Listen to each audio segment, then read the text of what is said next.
ഞാൻ ഓർക്കുവാണ്, വീട്ടിലാര് ഭക്ഷണം കഴിച്ചാലും അന്നാറോ സൈലേ പോയാൽ ഒരു ഉരുള അവക്കാണ്. അതുകൊണ്ടിപ്പോൾ ഇന്ന് അവളറിയാതെ അവളുടെ പാത്രത്തിൽ നിന്ന് കുഞ്ഞനിയത്തിയിലേക്ക് കൈ നീണ്ടുകൊണ്ടിരിക്കുവാണ്. ഡൈനിങ് ടേബിൾ ഇരുന്നുകൊണ്ടായിരുന്നില്ല ഞങ്ങൾ ഭക്ഷണം കഴിച്ചുകൊണ്ടിരുന്നത്. ഹാളിൽ എല്ലാവരും കൂടെ വട്ടത്തിലിരിക്കുമായിരുന്നു. അപ്പം നടന്നു വന്നാൽ അവൾക്ക് എല്ലാവരുടെയും പാത്രത്തിൽ നിന്ന് ഇങ്ങനെ കൈയിട്ട് വാരായിരുന്നു. അന്നേരം കൈ തട്ടിപ്പോകുന്ന ചോറെടുത്ത് പാത്രത്തിലിടുന്നതിന് ഇത്രമാത്രം ഇമ്പാക്റ്റ് ഉണ്ടാകുമെന്ന് സത്യം പറഞ്ഞ് അന്ന് വിചാരിച്ചിട്ട് പോലുമില്ല.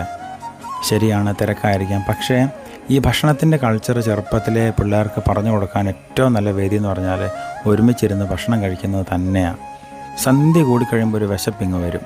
അംഗൻവാടി വിട്ട് കഴിഞ്ഞ് വന്നാൽ കുറേ വെള്ളം അങ്ങോട്ട് കുടിക്കും. പിന്നെ ഇതിലെല്ലാം ഓടി ചാടി മറിഞ്ഞ് കളിച്ച് കുളി കഴിഞ്ഞ് കഴിയുമ്പോൾ ഒരു വിശപ്പുണ്ട്. അപ്പം ജസ്റ്റ് ആ വിശപ്പൊന്ന് കെട്ടുപോകാൻ വേണ്ടിയിട്ട് ഒരു കോഴിമുട്ട പൊരിച്ചു കൊടുക്കും.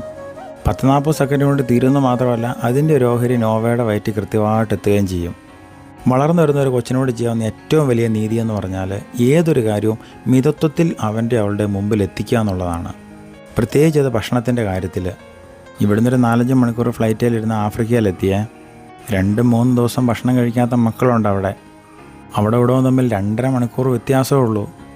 ഞാൻ ഓർക്കുന്ന ഒരു തവണ രാവിലെ കാപ്പി കുടിക്കുന്നില്ലെന്ന് അന്നാറോസ് പറഞ്ഞു. ആയിക്കോട്ടെ എന്ന് ഞങ്ങളും. മനുഷ്യനാണ്, ഓടുകയും ചാടുകയും ചെയ്യുന്ന, തന്നെ വിശപ്പ് വരും. കണ്ടു ഒരു 12:30 ആയപ്പോഴേക്കും തന്നെ കഞ്ഞിക്കലത്തിൽ കൊണ്ട് കൈയിട്ട് എടുത്ത് വാരി തിന്ന് സന്തോഷത്തോടെ അങ്ങ് നടന്നു പോകുന്നത്. ഏതൊരു കാര്യത്തിൻ്റെയും വിലയറിഞ്ഞാൽ ഉത്തരവാദിത്വ ബോധം ഉണ്ടാകാൻ വലിയ നേരമൊന്നും വേണ്ട. കുറേ ആളുകൾക്ക് അത് ഒത്തിരി താമസിച്ചാണ് ഉണ്ടാകുന്നതെന്ന് മാത്രം.